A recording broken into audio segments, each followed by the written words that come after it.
Five Nights at Freddy's 2 is it's a pretty good game. Of the original FNAF games, it's probably my favorite. It's probably the best example of that original game formula that taps into the system management gameplay that I really enjoy, and at the same time began the map pad theory crafting niche that kind of became bigger than the game itself. Like most FNAF games, secrets and rumors abound, or maybe a better word would be hoaxes. Purple Guy Animatronic, Shadow Bonnie, JJ, Camera 13, Golden Toy Freddy, fucking Shadow Balloon Boy. There were a lot of them, alright? With a game that had a barely perceptible story beyond being the night guard at Freddy Fazbear's Pizza, we had a lot of space to theorize about any little detail. Players, and by players I mean 10-year-olds, set off to turn over every stone they could, mining the game for every last secret they could find.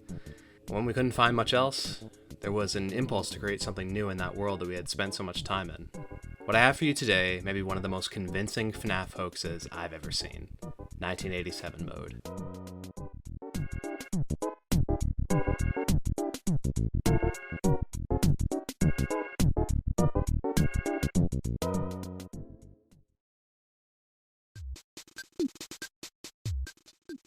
In December of 2014, the channel Puppet Gamer 003 uploaded FNAF 2 1987 glitch Help.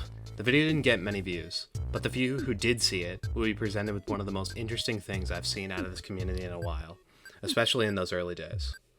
Puppet Gamer starts out with a slideshow of text explaining a recent discovery he made. Famously in FNAF 1, if you input 1, 9, 8, and 7 into the custom night screen as the difficulty settings for the animatronics, you trigger the Golden Freddy jump scare, an allusion to the now contested event of the Bite of 87.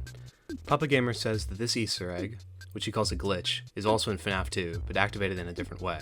When you load into the game on any night, if the player enters 1, 9, 8, and 7 on their keyboard 3 times, well, I'll just show you the footage they provided.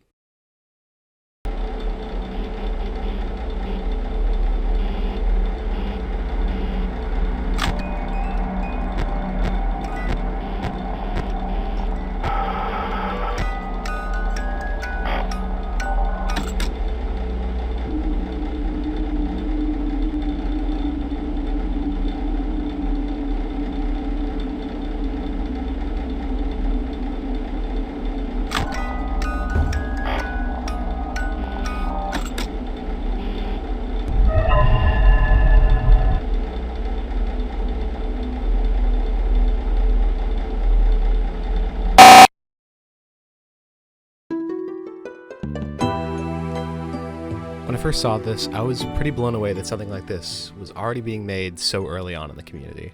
Fan games were definitely a thing at this point, but to see something with this style being made only a month or so after the release was pretty cool to see. Some classic Windows Movie Maker slideshow transitions, the Comic Sans, the little alert at the bottom, and the weird gray Freddy worked pretty well, even if it's a little bit analog horror-y. Seeing how people take a series and meld it into something new has always been a favorite of mine. Ben Drown, Sonic EXE, Pokemon Coma Theory. Like many other creepypastas and internet legends, the story stops here. It's just not real. This was one of the most popular indie games of its time, and anything like this would have been found in a week of its release. In modern gaming, there are no secrets. In our age of decompiling and data mining, modern games are picked apart and any sense of mystery is lost as soon as it takes someone to come around and get under the hood. The only real one I can even think of is something like PT, which was released on consoles and was pulled a little over a year after its release. Through legal disputes and marketplace delistings, it got to keep its secrets. But I think Puppet Gamer may have been onto something. FNAF 2 may have been hiding something no one ever got a chance to discover. The thing is, I described this as a hoax before, but I'm starting to think there's something else here.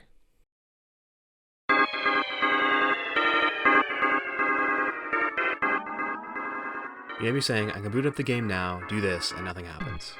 But you're wrong. Currently, the Steam release of Five Nights at Freddy's 2 is on version 1.033, which was the latest update from 2017. We never see the version Puppet Gamer is playing, but the video was released on December 9th, 2014. Presumably, he was playing on release 1.031, which came out shortly after the game's release on November 11th. The game's next update came out on December 14th, 2014, meaning there was only about a month's time that anybody got a chance to play this version of the game. So, there's a chance the 1987 mode was patched out in the subsequent December update. 1987 mode came and went in about a month, and seemingly no one got a chance to try it or investigate further. The video didn't perform well and only had about 100 views by January of 2015, enough time for the game to be patched before people were made aware of it. It seems like this is what happened. So how can we play version 1.031 to test it out for ourselves? Using the Steam console and some info from the Steam database, we can get this forgotten version of the game and all the secrets it hides.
When the player activates 1987 mode, the changes start immediately.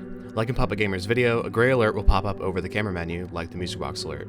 After this, you'll hear two noises, the vent bump and the hallway noise. Gray Freddy will fade in from the hall, and if you check the camera, a Gray Bonnie, unseen in the original video, will be in the left vent. As soon as Gray Freddy starts to appear, put the mask on. He'll start to fade away, and you'll hear another bump meaning the Gray Bonnie has also left. This is where the game really begins. 1987 mode removes all other animatronics but these two new ones, Gray Freddy and Gray Bonnie. The goal is still the same, survive until the end of the night, or more importantly, keeping your computer alive. This is a warning. On death, your computer will crash, and there is a possibility that it will fuck with your install, so please be careful if you investigate. Gray Freddy's attack pattern is the simpler out of the two. Like Freddy in FNAF 1, he won't appear on any camera, but you can see his eye in the back of rooms he travels between. He starts at the show stage, moves to the main hall, and will attack pretty suddenly from the office hall as soon as he disappears from the main hall. Once he starts to appear, put the mask on and he'll fade away. If he has fully appeared in the office, you have a few seconds to put the mask on before he gets you. Gray Bonnie will start in parts and services, replacing Withered Bonnie.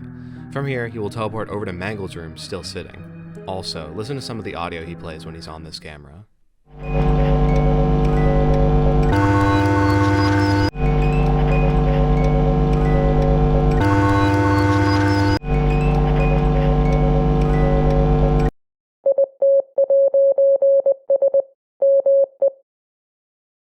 From here, he will teleport again to the main hall, then either back to parts and services or directly to the left vent. Then, if he gets the chance to get into the office, you actually don't want to put the mask up. Instead, stay perfectly still. Don't move the mouse or check the cameras, just sit there. Static will fill the screen and they'll be gone afterwards. Other features of this mode include lots of static and darker rooms. You're probably asking, what is this? Why is this here? After playing for a bit, I think I'll say that this was probably some kind of hard mode that never got finished. I don't think it's a glitch like Puppet Gamer said, but it was probably left in unintentionally.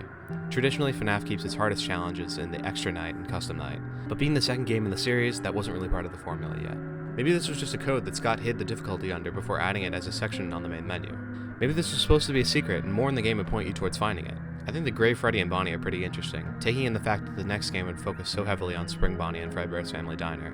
This is probably going to be our first look at these characters, which would have deeper lore implications as the series continued. What it means to the lore for these guys to show up in a place they probably never were, I'm really not sure. Again, this is the second game, and the lore was pretty bare bones at this point. Scott could really go in a million directions from that first game. Maybe MatPat's first theory would have come true. Also, isn't it kind of fucked how MatPat connected the first game with like a real-life murder, and they made one of his most popular and long-running series out of that? Also, what kind of world would we be living in if Slenderman won the vote? Would we get a new Marble Hornet series? The thing about a game crashing your computer every time you die on its hardest difficulty is that you end up losing a lot of footage. I spent a few hours just trying to get to the end of this night before I even got close, and a good majority of that footage was corrupted or didn't save in the first place. With the two main guys being asset flips of other characters within the game, it's hard to tell how far Scott came with this before deciding to scrap it. The difficulty probably isn't as intentional as I think it is. It's most likely just an untested scramble of numbers in Click Team that were just placeholders where Scott figured out how to implement it or finish the final models. These were my thoughts as I struggled through 1987 mode, but upon completion, my opinion started to shift.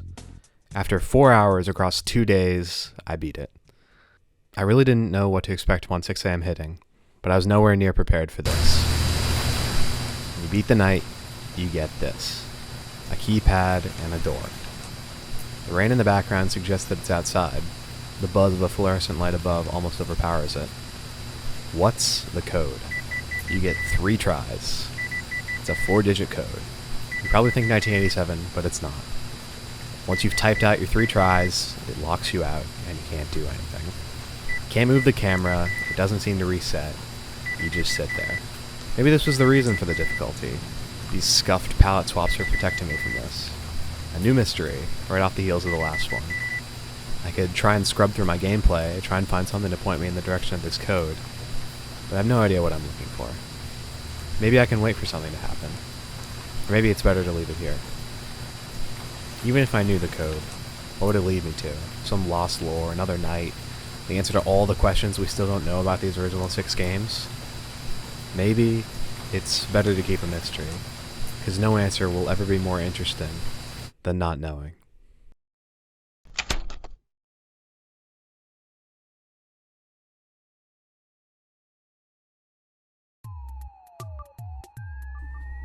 Hello. If you've made it to the end of this video, I just wanted to say thank you. Thank you so much for watching. This took me a good amount of time to make, so I really appreciate you watching all the way to the end. And if you're still here, I just wanted to say a special thank you, or like a special shout out to Hazel and May MKV's video, a normal creepypasta retrospective, and Sagan Hawk's dinosaur game video. Those are both really big inspirations to me when I was making this. And I don't think I would have